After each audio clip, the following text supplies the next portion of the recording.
Halo sahabat Geoscience, bertemu lagi dengan saya pada pembahasan bab atau bagian materi yang baru, yaitu terkait dengan bumi sebagai ruang kehidupan Sobat Geoscience sekalian. Pada video pembahasan pengetahuan dasar geografi, kita sudah belajar bahwa objek kajian dari keilmuan geografi itu adalah geosfer ya. Geosfer yang terdiri dari 5 lapisan.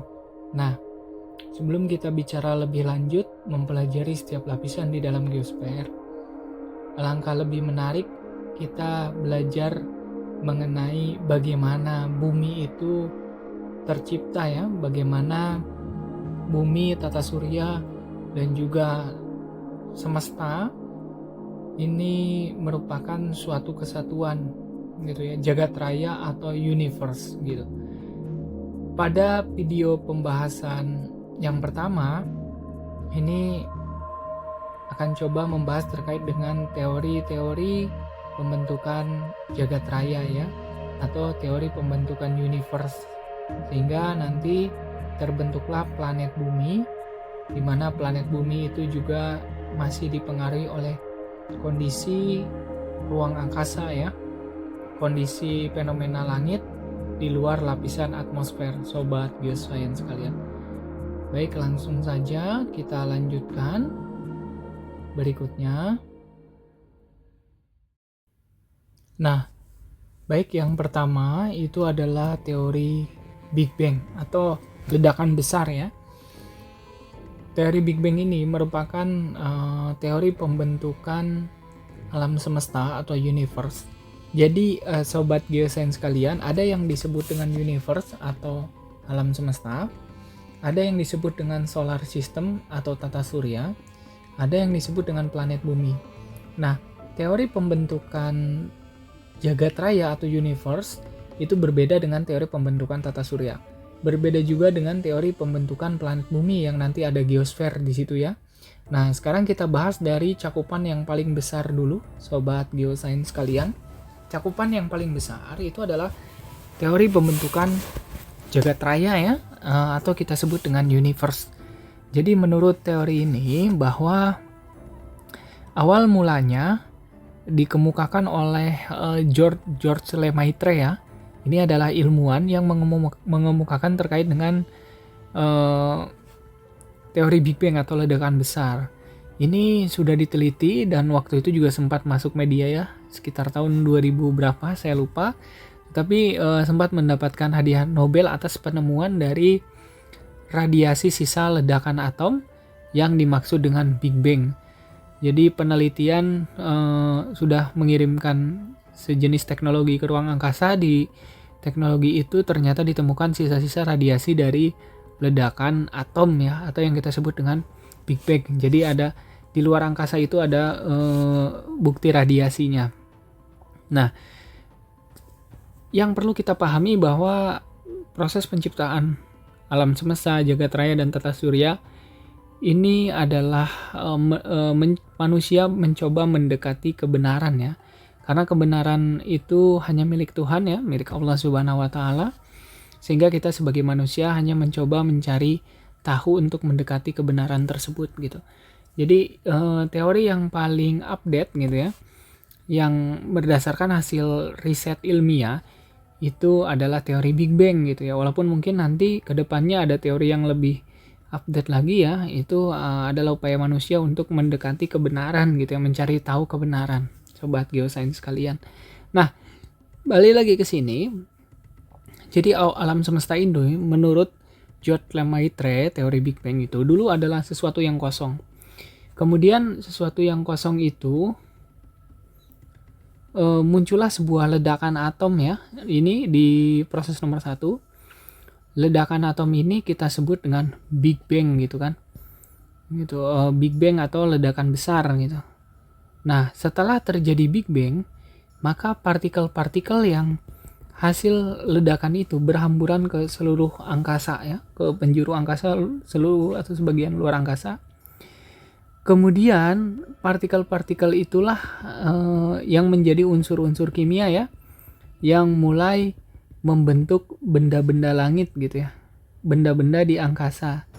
Nah, benda itu misalnya ada galaksi, kemudian ada planet, ada bintang, ada komet, ada asteroid yang nanti akan kita bahas sobat geosains sekalian. Nah, setelah berhamburan di nomor 2 berhamburan, maka ini juga mengalami siklus perputaran ya, seperti ini. Sobat geosains, mungkin saya ilustrasikan seperti orang yang menunaikan ibadah haji ya, atau umroh, mereka mengelilingi Ka'bah, tawaf gitu ya. Sama dengan ini, ketika sudah terjadi ledakan, partikel-partikel itu berhamburan ke ruang angkasa, maka di sini terjadi sebuah proses ya, seperti berputar gitu. Kemudian antar satu partikel, katakanlah ini di sini ada hidrogen ya, kemudian di sini ada helium gitu kan.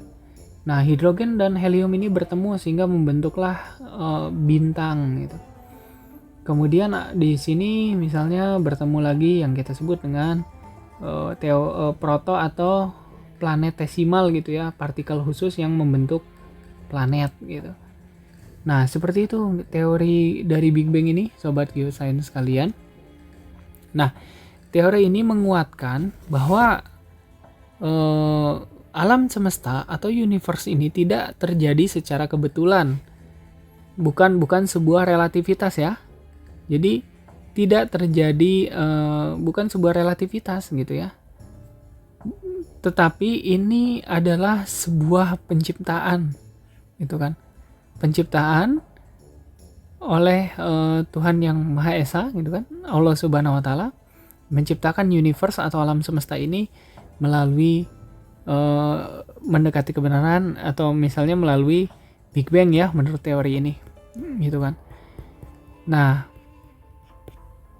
jadi menurut teori ini, alam semesta itu ada yang menciptakan. Tidak terjadi begitu saja, karena ruang angkasa ini asalnya kan kosong. Kemudian ada yang menciptakanlah alam semesta ini, yaitu Tuhan yang Maha Esa, Allah Subhanahu wa taala ya.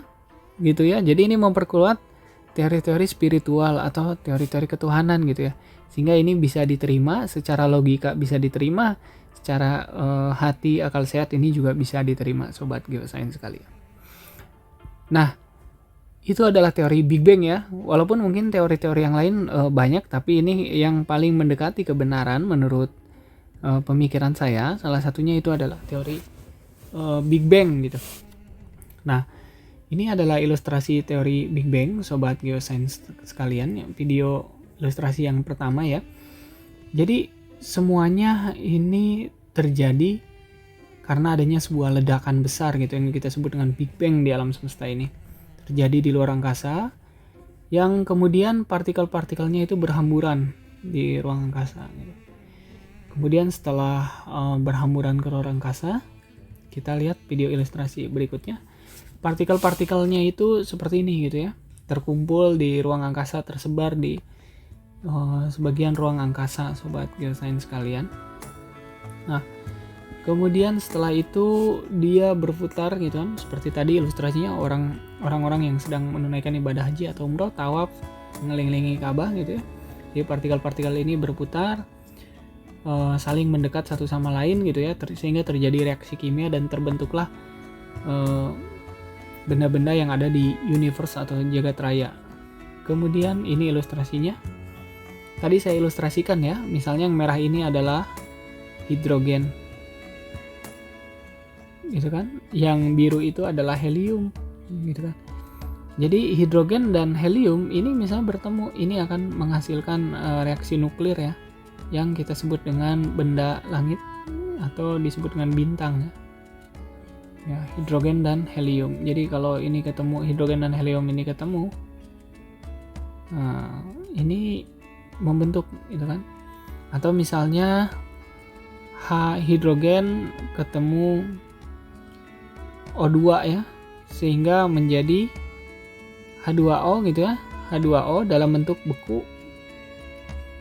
Ini akan berubah menjadi benda langit yang kita sebut dengan komet gitu kan. Karena komet itu adalah air yang dari luar angkasa dalam bentuk beku gitu ya. Atau mungkin partikelnya di sini ada Fe ya, atau kita sebut dengan besi gitu kan. Ini akan berubah menjadi meteor gitu kan. Nah, benda-benda ini, partikel-partikel yang ada di angkasa seperti besi, Fe, kemudian ada hidrogen, ada helium gitu kan. Kemudian ada hidrogen dan oksigen O2 gitu, sehingga H2O yang kita sebut dengan air. Ini semua tidak terjadi secara kebetulan, tetapi ada yang menciptakan sobat geosains sekalian menurut teori ini ya. Jadi teori ini yang dikemukakan oleh Georges Lemaitre. Nah, walaupun penggagas utamanya itu adalah Georges Lemaitre, tetapi istilah Big Bang atau ledakan besar ini diperkenalkan oleh Fred Hoyle ya, yang mencetuskan nama ini. Jadi seperti itu sobat geosains terkait teori Big Bang. Berikutnya gitu kan.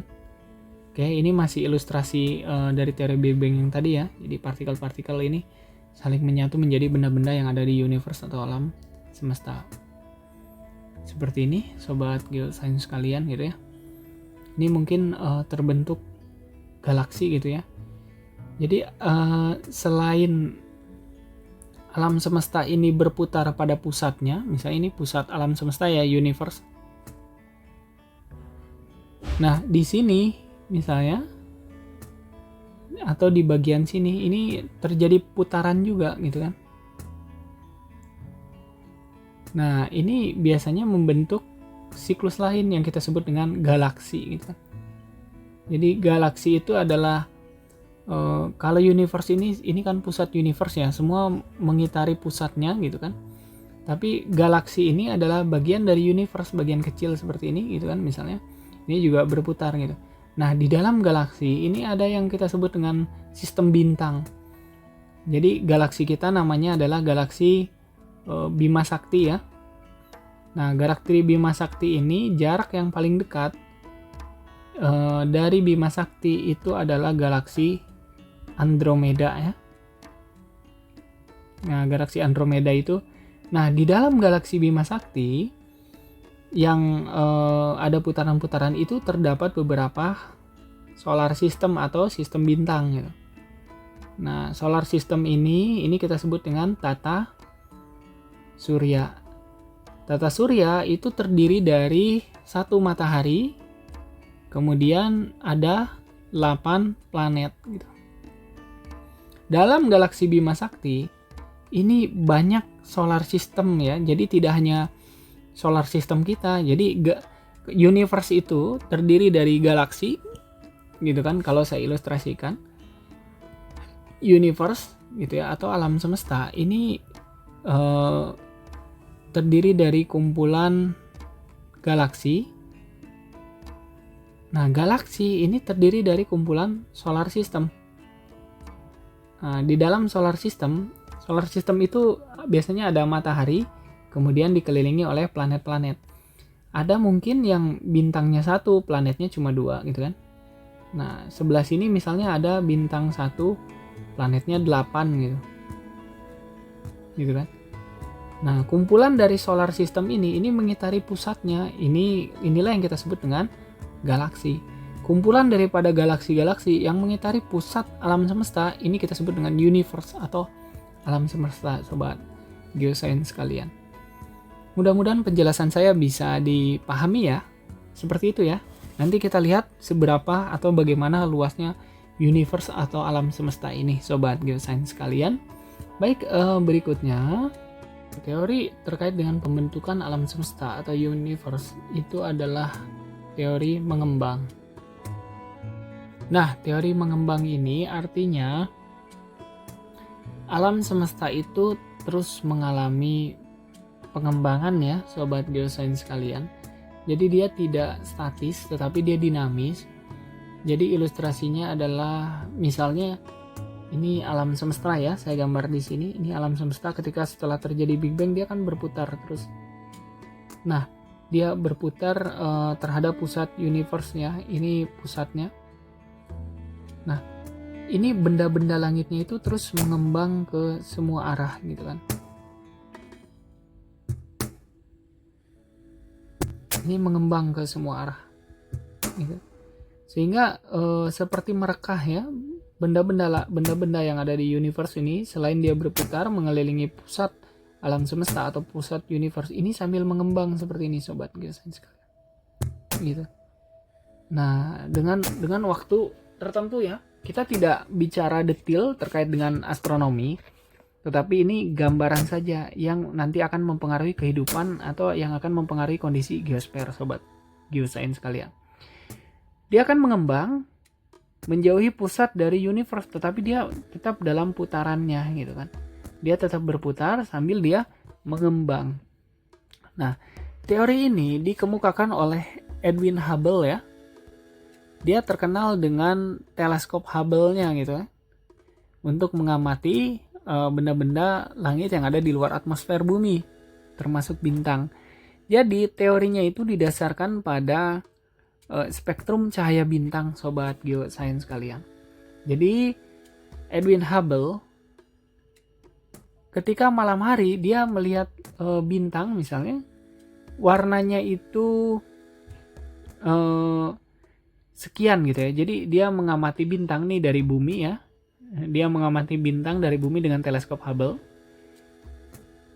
Ternyata setelah diamati sekian periode, bintang itu terus menjauh dari bumi gitu kan.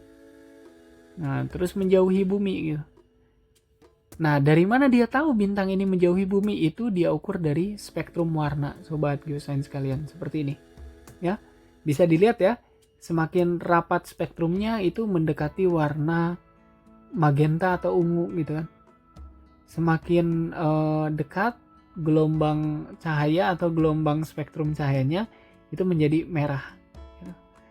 Jadi sederhananya ketika kita melihat bintang, Edwin Hubble dari warnanya dia bisa menyimpulkan gitu ya, bahwa terjadi perubahan warna, yang artinya perubahan warnanya itu lebih cenderung spektrumnya itu adalah spektrum menjauh gitu. Jadi ketika cahaya bintang ini sampai ke permukaan bumi ya, jadi kalau ini cahaya bintang, ini katakanlah bumi gitu, kemudian di sini ada bintang, ini cahayanya sampai ke bumi. Ketika cahaya ini sampai ke bumi, maka si Edwin Hubble mengamati spektrumnya misalnya ada di panjang gelombang ini misalnya.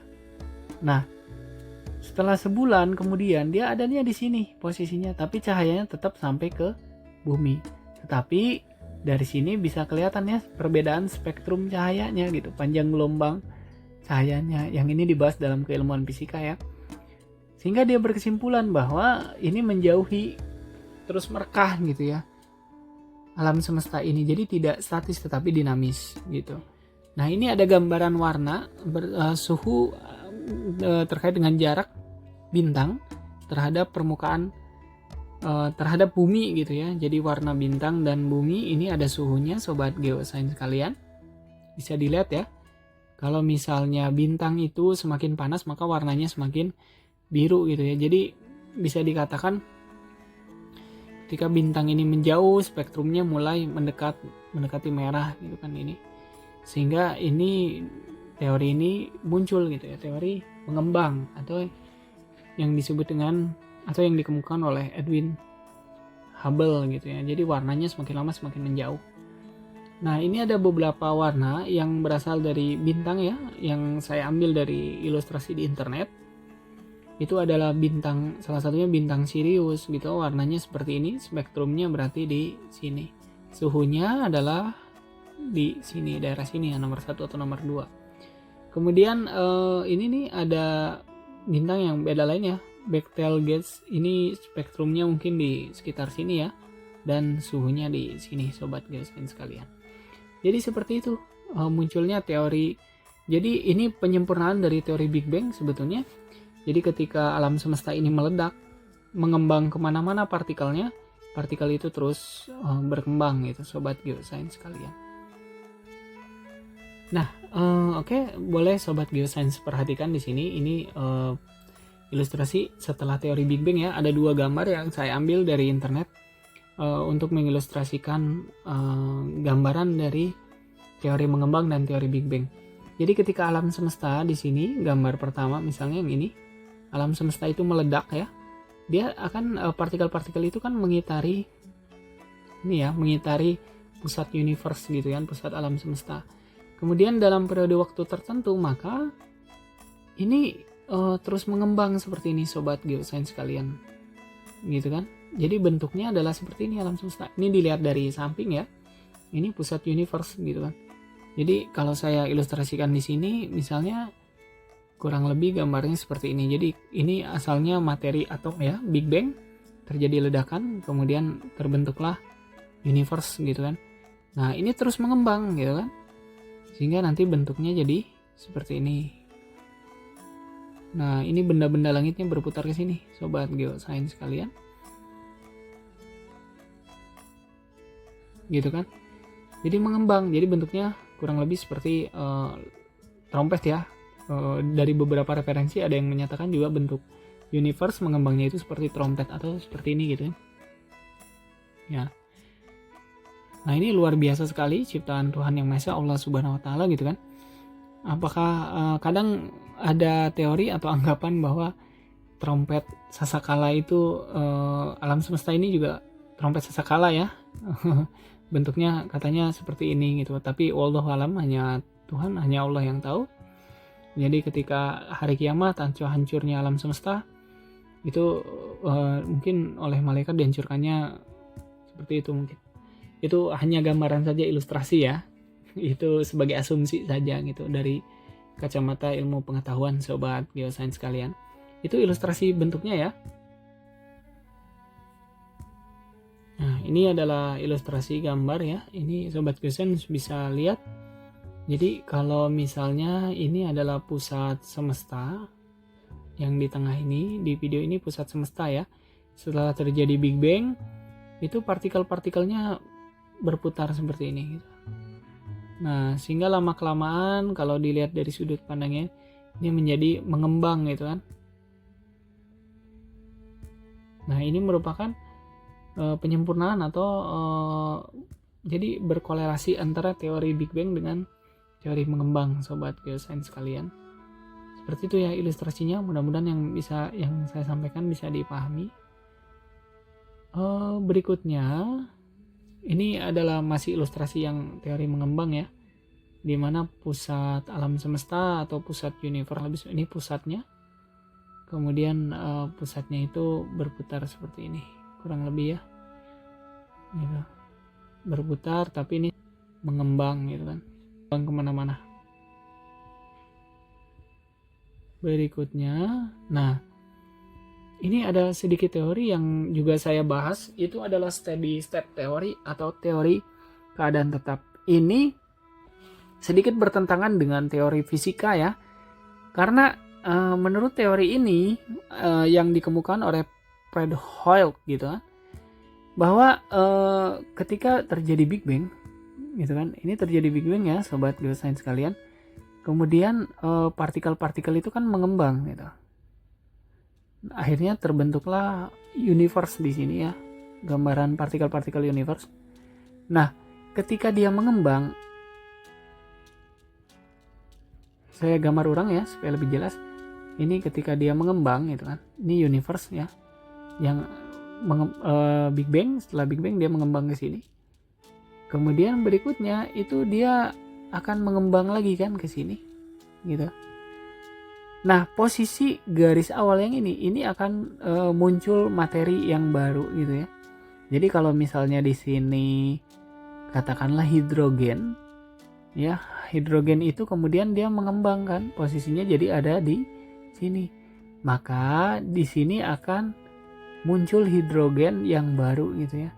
Nah kalau hidrogen yang ada di lingkaran ini mengembang ke sini H1, nah maka akan muncul hidrogen yang baru gitu ya. Jadi alam semesta itu dalam keadaan yang tetap gitu, terus mengembang. Tapi ini bertentangan dengan hukum fisika, karena zat itu tidak bisa begitu saja muncul gitu ya, harus ada proses atau ada yang menciptakan gitu ya, yaitu Tuhan Yang Maha Esa atau Allah Subhanahu Wa Taala gitu. Jadi ini sedikit bertentangan dengan hukum fisika dan juga teori Big Bang ya. Ini saya angkat, saya juga kurang setuju dengan teori ini karena ini tidak logis ya, dan tidak bisa dipertanggungjawabkan kemunculan partikel yang menggantikan partikel lain yang mengembang gitu. Jadi kalau menurut Big Bang, ini ketika universe itu mengembang ya menjadi sebesar ini gitu kan. Posisi partikelnya tetap, kalau di sini ada 5 partikel tetap 5 gitu kan. Cuma dia posisinya mengembang menjadi renggang. Tapi kalau menurut teori steady state atau teori keadaan tetap, ketika dia mengembang di sini, maka akan muncul materi yang baru menggantikan materi yang mengembang posisinya. Tapi ini tidak bisa, ini bertentangan dengan hukum fisika sobat geosains sekalian, sehingga saya juga kurang setuju. Ini saya angkat supaya bisa menambah sana pemahaman ya, bahwa ini kurang logis gitu ya dengan pemahaman kita yang sekarang. Baik,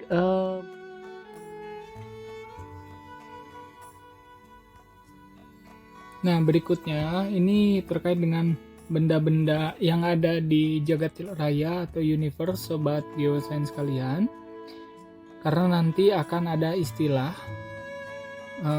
terkait dengan benda-benda ini gitu ya. Yang pertama, benda yang ada di jagat raya kita kelompokkan ke dalam galaksi sobat geosains kalian. Jadi galaksi ini adalah kumpulan bintang, gas, kemudian debu dan material-material lain yang ada di ruang angkasa yang berputar gitu ya, mengitari pusat galaksi sobat geosains sekalian.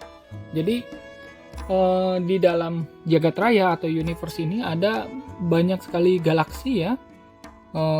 Misalnya di dalam galaksi ini adalah misalnya galaksi Bima Sakti ya dalam bahasa Indonesia.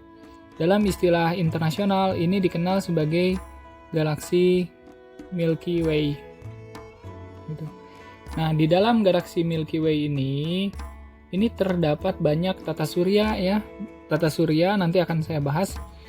Surya itu misalnya satu bintang terdiri dari planet-planet di sini dengan garis edarnya gitu ya, mengelilingi bintang. Kemudian di sini misalnya ada bintang lagi atau matahari, kemudian ada planet-planet yang mengelilinginya gitu. Nah, ini satu sama lain setiap solar system gitu ya. Itu semua berputar mengitari pusat dari galaksi. Sementara galaksi sendiri itu juga berputar dia. Seperti analoginya orang yang menunaikan ibadah umroh tawaf ya, mengelilingi Ka'bah, itu berputar mengelilingi pusat alam semesta atau universe gitu. Jadi universe ini diorganisasikan atau diklasifikasikan terdiri dari galaksi-galaksi di jagat raya. Kemudian di dalam galaksi ini juga ada benda-benda lain gitu ya. Salah satunya itu adalah tata surya atau sistem bintang, sistem matahari ya. Jadi ada satu bintang yang dikelilingi oleh planet-planet atau dikelilingi oleh benda-benda langit lainnya. Ini ilustrasi video saja sobat geosains. Bayangkan betapa luasnya jagat raya ini, betapa luar biasanya ciptaan Tuhan ini gitu ya. Jadi kita manusia hanya setitik kecil saja. Nanti akan saya bahas bagaimana gambaran luasnya jagat raya atau universe. Baik, selain galaksi, berikutnya ada yang disebut dengan sistem bintang atau istilah lainnya ya. Kenapa saya sebut istilahnya sistem bintang? Karena kita familiarnya dengan tata surya atau bahasa Inggrisnya itu adalah solar system gitu kan. Jadi di dalam di dalam galaksi itu seperti tadi sudah saya sampaikan terdiri dari berbagai tata surya atau sistem bintang di mana terdapat satu bintang matahari ya, misalnya di dalam tata surya kita sebut dengan matahari atau sun gitu ya. Ini dikelilingi oleh planet-planet termasuk planet bumi sobat geosains sekalian. Nah, ini tata surya kita gitu. Nah, ini contohnya misalnya planet ini mengitari salah satu bintang yang ada di galaksi atau yang ada di tata surya sobat geosains sekalian. Seperti itu ya. Jadi universe terdiri dari banyak sekali galaksi yang memutari pusat universe atau pusat jagat raya. Kemudian di dalam galaksi itu terdiri dari sistem bintang atau solar system, di mana planet-planet mengelilingi bintang atau matahari gitu. Jadi seperti itu ya. Jadi harus dibedakan nih teori pembentukan jagat raya, teori pembentukan tata surya kita nantinya, sobat geosains sekalian. Seperti itu. Kemudian berikutnya, ada yang disebut dengan satelit alami ya. Kita tahu bahwa satelit itu ada dua kan, ini satelit buatan dan satelit alami. Satelit alami itu artinya ada benda langit lain gitu yang memutari planet gitu ya. Ada planet yang dia punya satelit, ada juga planet yang tidak punya satelit. Contohnya bumi ya. Bumi ini dia punya satelit alami yang sering kita sebut dengan moon atau sering kita sebut dengan bulan, sobat geosains sekalian. Nah, bulan ini berputar mengelilingi bumi ya, dan itu berpengaruh terhadap kehidupan. Salah satu pengaruh satelit atau bulan yang ada di permukaan bumi ini, selain perhitungan kalender hijriah ya, kalender berdasarkan rotasi atau revolusi bulan, itu juga berpengaruh terhadap pasang surut air laut, sobat geosains sekalian. Sehingga ini perlu diketahui, yang disebut satelit itu adalah benda langit gitu kan, yang komposisinya mirip dengan planet tersebut, yang mengelilingi planet tersebut, sobat geosains sekalian. Ini saya ilustrasikan, ini planet bumi gitu kan. Ini bumi ini dikelilingi oleh bulan gitu kan. Ketika bulan ini menutupi sebagian cahaya matahari, akan terjadi gerhana bulan gitu. Nah, gerhana bulan ini secara tidak langsung nanti dalam keilmuan geografi ini akan mempengaruhi kehidupan gitu kan. Salah satunya nanti muncul kebudayaan terkait dengan gerhana matahari. Atau ketika di malam hari terjadi gerhana bulan, di mana matahari, bumi, dan bulan berada dalam satu garis lurus, ini akan menyebabkan terjadinya gerhana gitu kan. Nah, gerhana ini juga akan memunculkan fenomena kebudayaan nanti di kehidupan, sehingga ini penting kita pelajari supaya kita tahu bagaimana proses gerhana itu terjadi dan bagaimana pengaruh satelit alami ini, sobat geosains sekalian.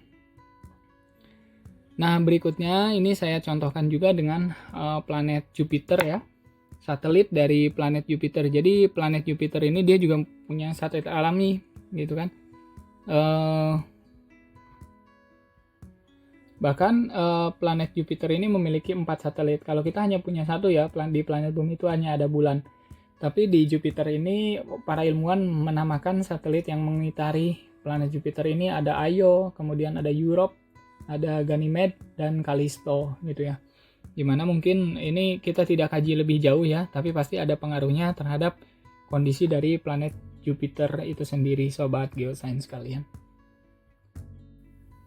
Nah, berikutnya itu adalah satelit buatan manusia, sobat geosains sekalian. Jelas ya, bahwa satelit buatan ini merupakan satelit yang dibuat oleh manusia, yang diluncurkan dari permukaan bumi menuju orbit bumi supaya dia mengelilingi permukaan bumi, yang dimaksudkan untuk tujuan tertentu, misalnya untuk melakukan foto udara gitu atau foto satelit, kemudian untuk kepentingan penelitian misalnya space station atau stasiun luar angkasa, juga misalnya untuk kepentingan komunikasi, penerimaan sinyal, dan sebagainya.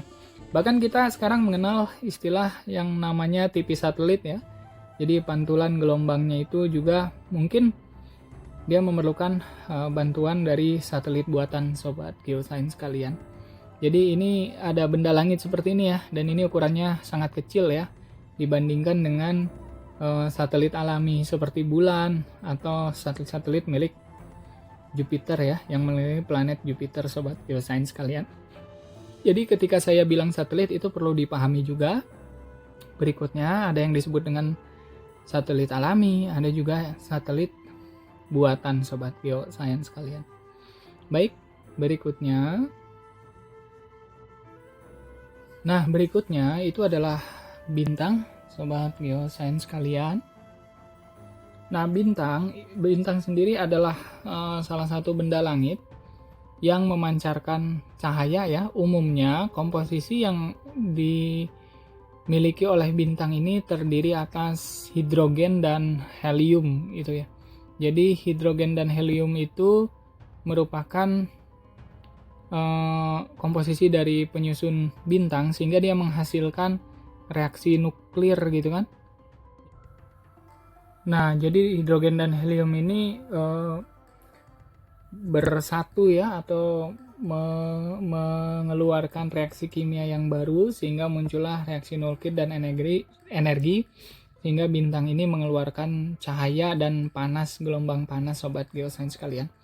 Tetapi perlu diketahui bahwa energi dari bintang itu tidak bertahan selamanya ya. Ada masa di mana bintang itu kehabisan energi gitu.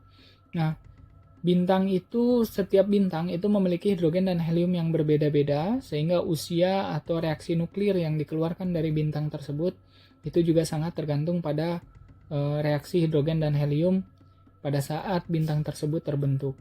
Nah, ketika bintang tersebut sudah kehabisan energi hidrogen dan helium, maka bintang tersebut akan meledak dan akan terjadi sebuah reaksi ya, reaksi ledakan gitu, seperti dalam ilustrasi video berikut. Sama seperti matahari, ketika memang usia reaksi nuklir dari hidrogen dan heliumnya sudah habis, maka akan meledak gitu kan, karena energinya sudah habis. Nah, ketika bintang tersebut meledak, ledakan tersebut disebut dengan supernova ya. Nah, ketika sudah terjadi supernova, maka ada kemungkinan bintang tersebut kehilangan masanya dan terbentuklah yang disebut dengan black hole atau lubang hitam ya. Jadi lubang hitam itu salah satunya terbentuk dari bintang yang mengalami kematian ya, artinya sudah kehabisan energi gitu kan. Sudah kehabisan energi sehingga cahaya pun gitu itu tidak bisa masuk ke dalam black hole gitu. Nah, daerah yang ada di sekitar black hole ini kita bisa lihat ya dalam ilustrasi video berikut. Ini misalnya bintang yang sudah mati dan kehilangan masanya. Gravitasi pada black hole ini relatif sangat kuat, sehingga cahaya yang dihasilkan dari sisa-sisa reaksi nuklir dari bintang itu tidak bisa melarikan diri, saking kuatnya daya gravitasi yang dimiliki oleh black hole ini gitu. Tetapi di ruang angkasa black hole ini tidak bisa dilihat secara langsung ya, karena keberadaannya biasanya diidentifikasi atau dilihat dari efek gravitasi gitu ya terhadap benda yang ada di sekitar black hole itu sendiri. Seperti itu sobat geosains sekalian. Dan satu lagi, ketika bintang itu mengalami ledakan atau kehabisan energi mengalami supernova, itu biasanya juga terjadi fenomena yang sangat indah ya, seperti ledakannya itu menyerupai bunga mawar sobat geosains sekalian. Itu sekilas terkait black hole. Kemudian berikutnya ini ada asteroid sobat geosains sekalian. Asteroid ini merupakan benda langit yang ukurannya lebih kecil dari planet tetapi lebih besar dari meteor gitu ya. Dan komposisinya itu biasanya terdiri dari bebatuan, kemudian metal, karbon, dan air yang membeku atau es sobat geosains sekalian. Nah, asteroid ini dia benda langit yang juga mengitari matahari ya atau bintang, sehingga di tata surya ini asteroidnya itu juga ikut berputar mengelilingi matahari. Hanya saja lintasan orbitnya itu sedikit berbeda dengan planet gitu.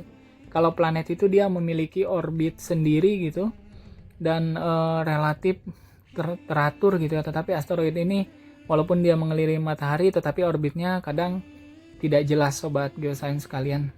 Contohnya kalau dalam tata surya kita di antara planet Mars dan Jupiter itu terdapat sabuk asteroid atau kita sebut dengan asteroid belt gitu ya. Jadi setelah bumi itu kan ada Mars, kemudian setelah Mars itu ada sabuk asteroid yang nanti akan kita bahas di bab tata surya, sobat geosains kalian. Itu ya asteroid ya. Jadi ukurannya lebih besar dari meteor, lebih kecil dari planet, mengitari bintang atau matahari. Nah, kemudian berikutnya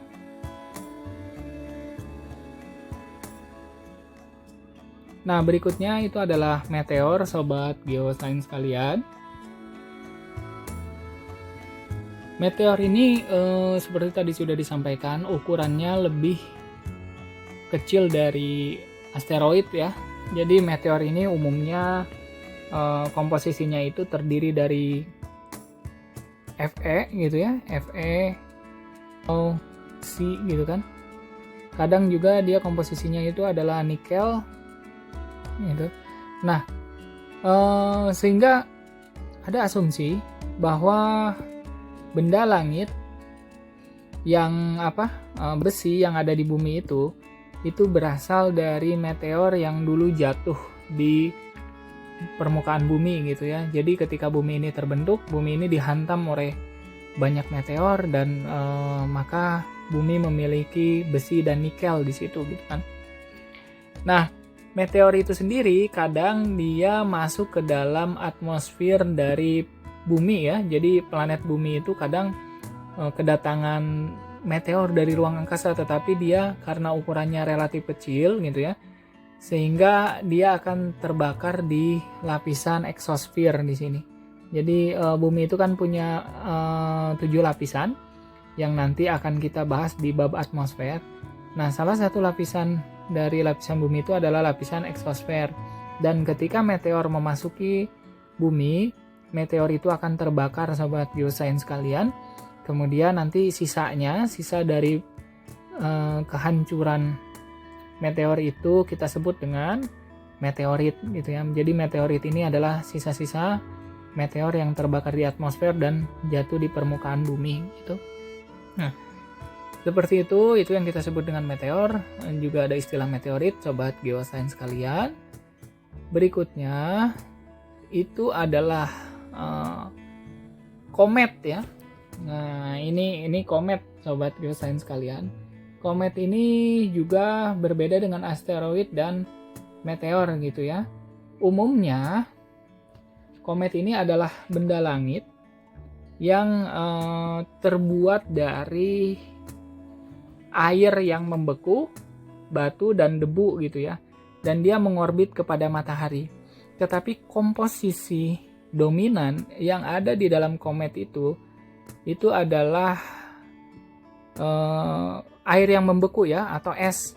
Sehingga kadangkala komet yang terkenal dan terlihat di bumi itu biasanya warnanya biru ya, mencerminkan warna komposisi dari air yang membeku ya. Air yang membeku itu kan hidrogen gitu kan, dan oksigen gitu. Jadi kita sebut dengan H2O atau nama lainnya itu adalah air. Jadi sebagian besar komposisi dari komet ini adalah air, sobat geosains kalian.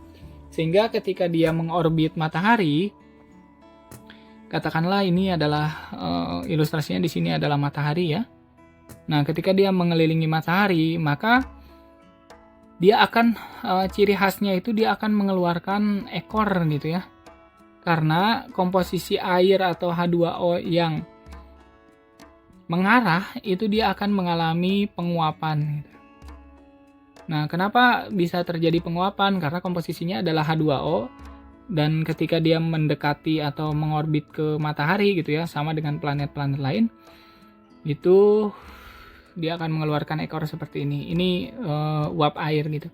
Sehingga hasil penelitian terupdate atau terbaru menyimpulkan bahwa air yang ada di permukaan bumi, baik itu di lautan maupun di daratan, itu berasal dari komet yang dulu ketika bumi itu terbentuk ditabrak oleh komet. Jadi bumi kita itu dulu ketika terbentuk itu ditabrak oleh meteor sehingga memiliki besi dan nikel, kemudian ditabrak oleh komet ya, sehingga bumi kita memiliki air yang sampai sekarang bisa kita lihat, sobat geosains sekalian.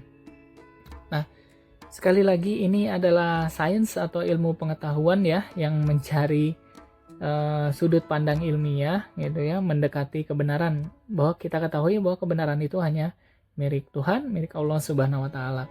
Jadi ini dari kacamata sains, sobat geosains sekalian. Seperti itu terkait dengan komet. Kemudian berikutnya, ini saya ingin menunjukkan sedikit betapa luasnya alam semesta atau jagat raya ini. Kita tadi sudah belajar tentang benda langit ya. Anda bayangkan jarak dari bumi ke galaksi terdekat. Kita kan ada di galaksi Bima Sakti ya, atau Milky Way. Nah, dari galaksi Bima Sakti ke galaksi Andromeda itu jaraknya adalah 2,5 tahun cahaya. Analoginya gini, 1 detik cahaya itu adalah 3000 km per detik. Jadi dalam waktu 1 detik, cahaya itu bisa menempuh jarak 300 juta ya, 300 juta kilometer. Jadi ketika misalnya saya nyalakan senter, dalam waktu 1 detik dia bisa mencapai jarak 300 juta kilometer. Jadi 300 dikali 10 pangkat 6 ya. Di sini karena nolnya ada 6 gitu. Jadi ketika saya nyalakan laser misalnya di sini, kalau garisnya itu lurus, dalam waktu 1 detik itu bisa mencapai 300 juta kilometer. Bayangkan ya. Nah, jadi cahaya bintang itu kan ketika bereaksi fusi nuklir ya, hidrogen dan helium, itu dia akan mengeluarkan cahaya. Cahayanya itu di luar angkasa dalam waktu 1 detik itu bisa menempuh jarak 300 juta kilometer. Nah, sekarang kita bayangkan dalam waktu 1 menit cahaya itu bisa melintasi jarak 300 juta kilometer ya, dikali 60 gitu kan. Jadi dalam waktu 1 menit nih cahaya bisa menempuh jarak 300 juta kilometer dikali 60 detik ya, dalam waktu 1 menit. Bayangkan berapa jaraknya gitu kan. Kemudian dalam waktu 1 jam maka cahaya bisa menempuh jarak 300 dikali 10 pangkat 6 dikali 60 dikali berapa? Dikali 1 jam kan 60 menit ya. 60 menit. Gitu kan. Ini detik. Nah, 1 hari cahaya, dalam waktu 1 hari cahaya bisa menempuh jarak 300 dikali 10 pangkat 6 dikali 60 detik dikali 60 menit dikali 24 jam. Anda bayangkan. Dalam waktu 1 bulan, gitu kan. Ini dikali lagi ke sini, dikali 30 hari. Dalam waktu 1 tahun, dikali lagi 12 bulan, gitu kan. Dalam waktu 2,5 juta tahun dikali lagi berarti 2,5 juta tahun, gitu. Nah, analoginya adalah ketika kita melakukan perjalanan dari bumi ke galaksi Andromeda ya, nggak tahu kemana gitu ya, dengan kecepatan cahaya yang 1 detiknya itu adalah 300 juta kilometer gitu ya, kita akan sampai di sana dalam waktu 2.500 juta tahun gitu ya. Jadi kalau misalnya saya berjalan nih menggunakan kendaraan dari bumi ke galaksi Andromeda dengan kendaraan yang kecepatannya itu kecepatan cahaya, 1 detiknya itu 300 juta kilometer, saya baru akan sampai di galaksi Andromeda itu sekitar 2.500 juta tahun kemudian, sobat geosains sekalian. Bayangkan betapa luasnya alam semesta ini. Sehingga dalam kacamata sains, para peneliti kadang, atau misalnya para pecinta komunitas UFO ya, unidentification flying object ya, UFO, alien, muncullah asumsi itu gitu ya. Karena betapa luasnya alam semesta ini, manusia belum ada teknologi, tidak bisa menjelajahi alam semesta ini gitu kan. Saking luasnya, sehingga mungkin beranggapan sehingga muncul anggapan kita kan tinggal di galaksi Bima Sakti ya. Apakah mungkin di galaksi Andromeda ini ada planet lain gitu ya yang juga ada kehidupan gitu. Ada asumsi ke sana. Apakah mungkin ada di galaksi lain yang ada di sayap universe atau alam semesta, di situ mungkin ada planet, ada tata surya juga yang di situ juga ada kehidupan gitu ya, sehingga muncul fiksi-fiksi atau film-film terkait dengan alien misalnya, terkait dengan semesta lain gitu ya. Kalau Anda nonton film anime misalnya, salah satunya Dragon Ball gitu kan, itu kan ada pertarungan antar galaksi gitu ya, galaksi yang ditinggali bumi dengan galaksi yang ditinggali dia membagi galaksi itu ke dalam klasifikasi galaksi ya gitu kan. Dragon Ball yang terbaru gitu ya, bahkan ada multiverse, teori multiverse gitu ya, atau multi semesta Sobat Geosains. Ini sebetulnya fiksi-fiksi yang muncul dari scientific ilmiah ya. Sekali lagi, dengan mengetahui bumi sebagai ruang kehidupan, betapa luasnya alam semesta, kita menyadari betapa kecilnya manusia di ruang angkasa ini. Sehingga sebagai manusia kita tidak patut untuk sombong gitu ya. Karena Tuhan menciptakan semesta atau alam semesta itu begitu luar biasa, begitu besar ya, akbar gitu ya. Luar biasa sekali. Nah, itu gambaran luasnya alam semesta Sobat Geosains sekalian. Nah, baik, berikutnya kita tidak akan terlalu jauh membahas ruang angkasa ini ya, sekilas saja hal-hal yang memang mempengaruhi terkait kehidupan atau nanti mempengaruhi geosfer di permukaan bumi Sobat Geosains sekalian. Berikutnya, baik, ini beberapa referensi yang saya gunakan untuk membuat video pembahasan kali ini. Sobat Geosains sekalian, mudah-mudahan apa yang saya sampaikan ini bisa bermanfaat dan bisa dipahami.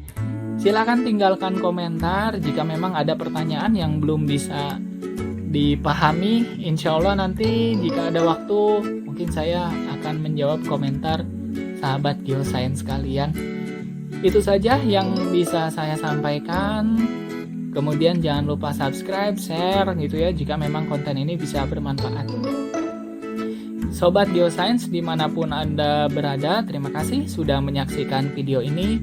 Sampai jumpa pada video pembahasan berikutnya.